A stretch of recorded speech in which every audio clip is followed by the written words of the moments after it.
Standing next to me is my wife, Susan Wairimo, and my children are seated over there. I am just going to read a tribute from here, because if I stand here and talk off the cuff, I don't know where I'll end up. I don't know.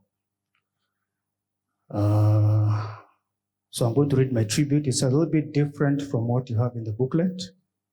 So I start. My dearest mom, as I try to put into words the multitude of emotions coursing through me, I find myself at a loss because in your departure, I'm bidding farewell to not just a mother, but a source of boundless love, guidance, and inspiration. I will miss you more than words can convey.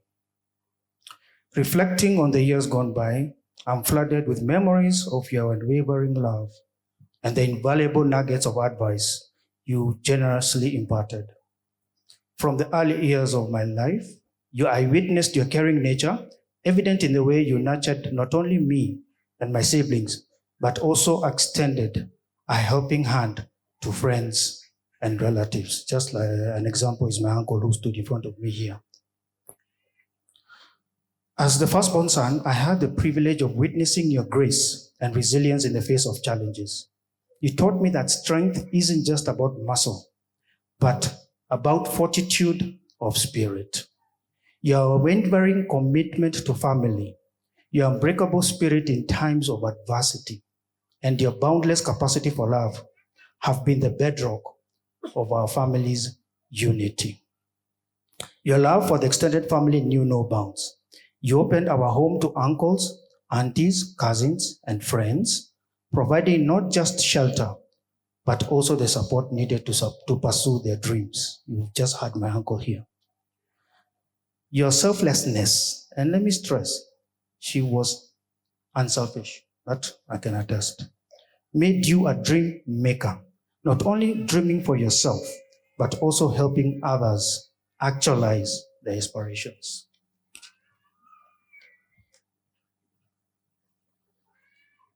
I want to express my deepest gratitude for the invaluable life skills and mentorship you provided in preparing me for life after high school. The transition to college and even my time abroad was made easier because of the foundation you laid. Your letters, advice, and phone calls while I was in the UK and the US were lifelines that kept me connected to the values you inculcated in me. Leaving Kenya to study abroad was both a privilege and a challenge. Cognizant of your sacrifices that paved the way for that opportunity, the values you instilled in me, the emphasis on education, and the belief in my potential have fueled my aspirations and equipped me for the adventures that lie ahead. Your persuasive skills led me to leave my lucrative banking job in the USA to join NIBS College, a decision that I have never regretted. You became my boss, and I vividly recall a staff meeting where I mistakenly referred to you as Mom. Oh boy. I remember that look till today. The look you gave me was a reminder of the boundaries between work and family, a balance you always maintained. As a disciplinarian, yes, she was a disciplinarian, you knew when to crack the whip, dispensing tough love when necessary. Your wisdom and ability to balance being a boss at NIBS and a mother at home showcased your incredible capacity to navigate different roles with grace. Over the years, our relationship deepened, both at work and personally. I have witnessed your visionary leadership that steered NIBS to greater heights, giving birth to the Emory Hotel and the Lizzie Preparatory School. Your ability to see what others couldn't, and your personal touch left an indelible mark on everyone you interacted with.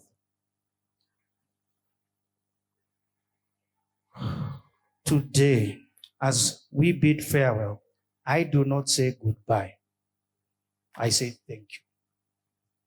Thank you for the love that knew no bounds, for the sacrifices made in silence, and for the lessons that will continue to resonate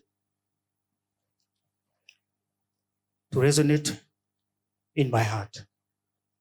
Your legacy is not just the memories we hold, but the indelible mark of love you have left on the tapestry of our lives.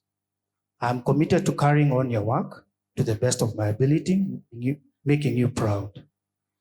The task may be challenging, but with God by my side, I am determined to honor your legacy and continue the remarkable journey you began.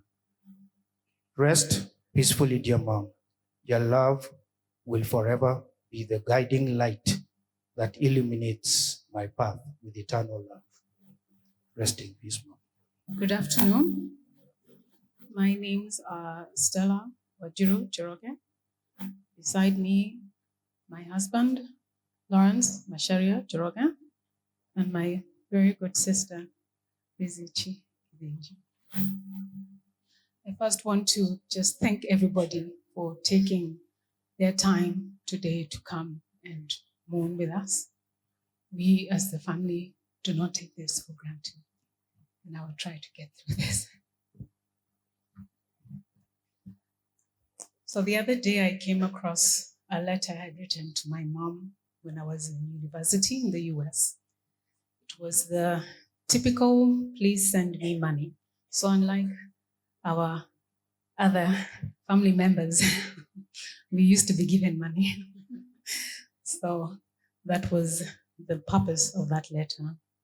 But it made me laugh because I sounded so naive. But what was interesting in that letter was we were sharing so many secrets.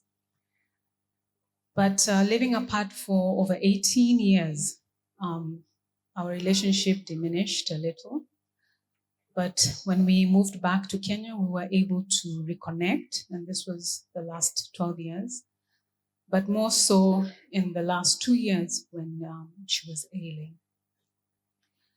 Like many mothers, she stood between us and our father as a mediator and an enforcer. She was soft-spoken in nature, but she was able to maneuver and manage to petition for us, her children. There were many lessons that I learned from my mom growing up, but what stands out and what my children are a victim of is the tendency to administer one child's medicine to another child. My mother was someone who did not want to waste, and as a testament of where she never forgot where she came from, and that she would rather live within her means and have those resources to help others. I'll let you in on a little secret. Many of the nice things that Mom had were pushed on her either by myself, my siblings, or Jenga. And Jenga told us a story of how they got tired of riding in the little Harrier.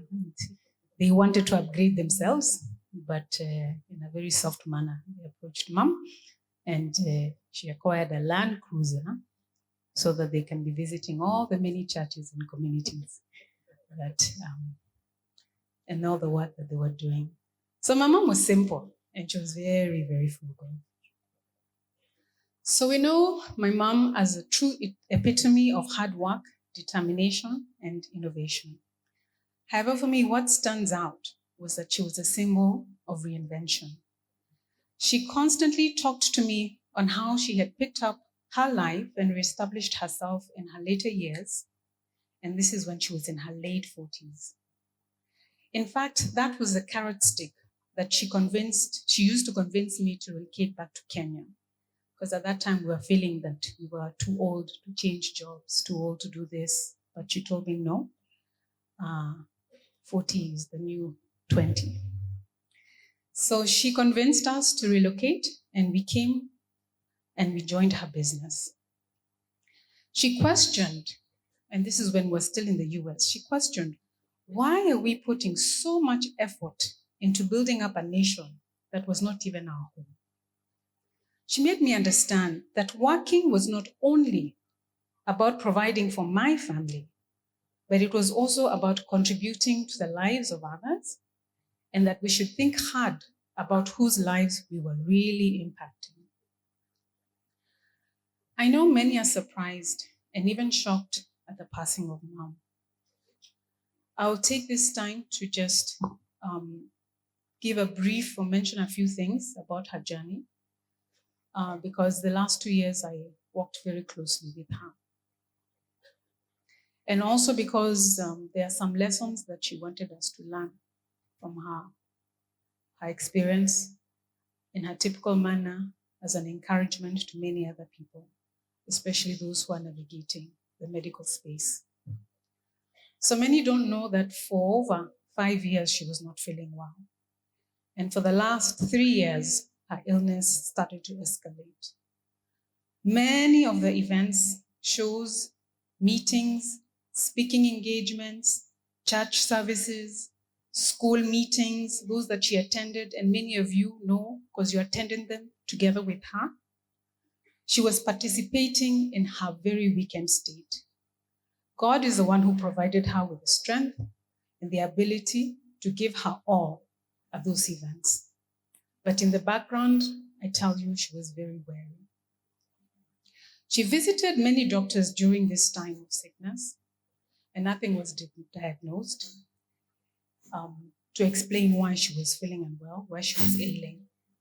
She spared no expenses, as you've already had, and we traveled to India, we traveled to the US, looking for different specialists, desperately trying to find out what was ailing her. And a conversation we had was, not knowing was worse than knowing. But little did we know. So when it was finally diagnosed that she had cancer, of course, her first reaction was she was very angry because she had put all this effort into trying to figure out what was wrong with her. We could not understand how the specialists could have missed a disease that is so big, so devastating, and so evil.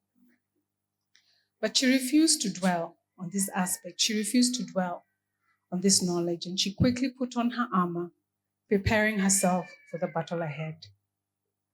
She fought hard through the whole of 2023. We truly believed that she would recover.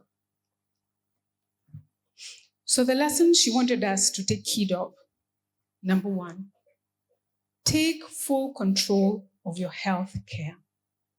Believe what your body is telling you and never give up on finding out why. Secondly, do not be afraid to challenge the medical field. Let us not forget they too are practicing their craft and they do not have all the answers. So do not allow them to settle if you are still not feeling well. But most importantly, she wants you to know to put your trust in God. He is the miracle worker, the true healer, and the determinator of your life.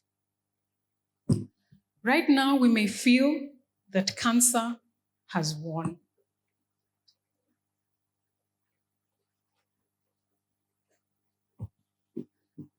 That cancer has taken another loved one away from us, and I'm sure this makes us very angry and sad.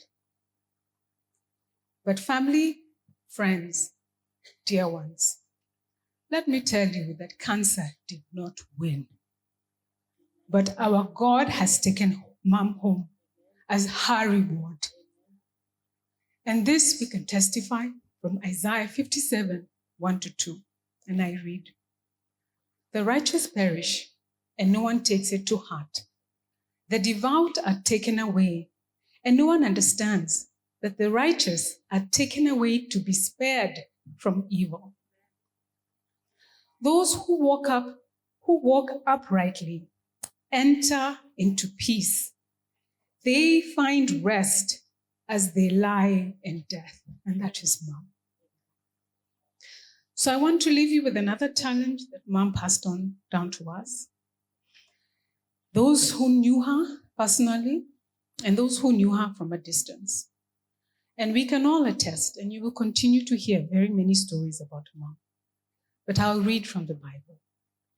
And I've struggled with this Bible name, so please bear with me. Ecclesiastes 9:10. And I read, because was Mom's life. Whatever your hand finds to do, do it with your might. Can we all attest to that? Yes. That is Mom. For there will be no work or device or knowledge or wisdom in the grave where you are going. May God continue to bless the fruits of her hands here on earth, and may she continue to rest in peace. I love you, Mom.